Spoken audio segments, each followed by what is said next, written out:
Pivot points.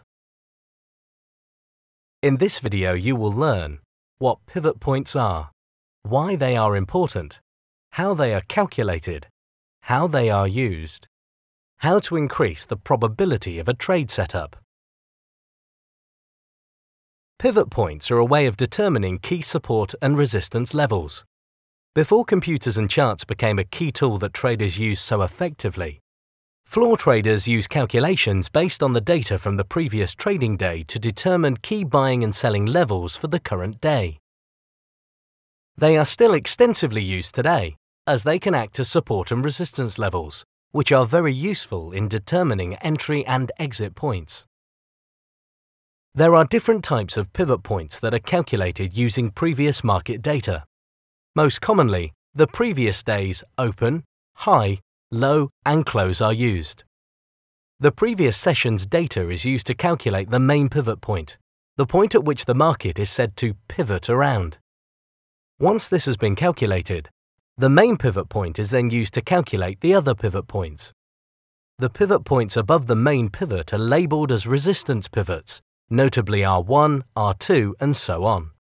Pivot points that are below the main pivot are support pivots labelled S1, S2 and so on.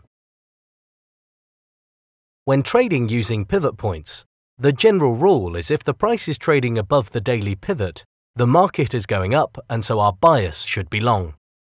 The main resistance levels are R1, R2 and R3. But all pivot points can be used as both support and resistance levels in certain instances.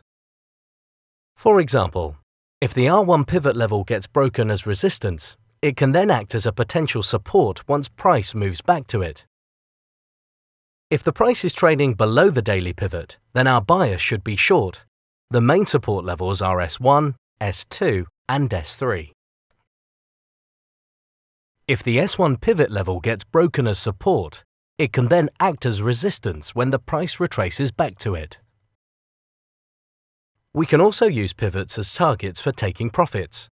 Targeting the next pivot point can give the trader a consistent way of taking profits. For example, if we bought at the daily pivot, we could take profits at the R1 pivot. As with all support and resistance levels, there is strength in numbers.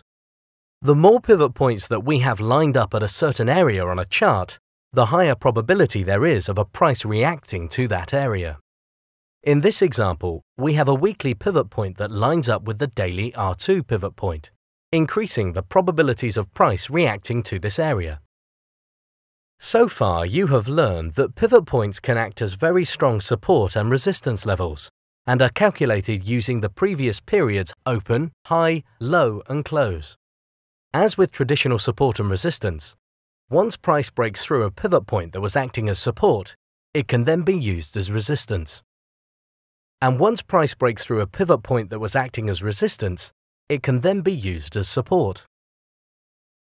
Pivot points can be used as targets once a trade has been placed. There is strength in numbers. The more pivots that cluster together on the chart, the stronger the support or resistance level will be.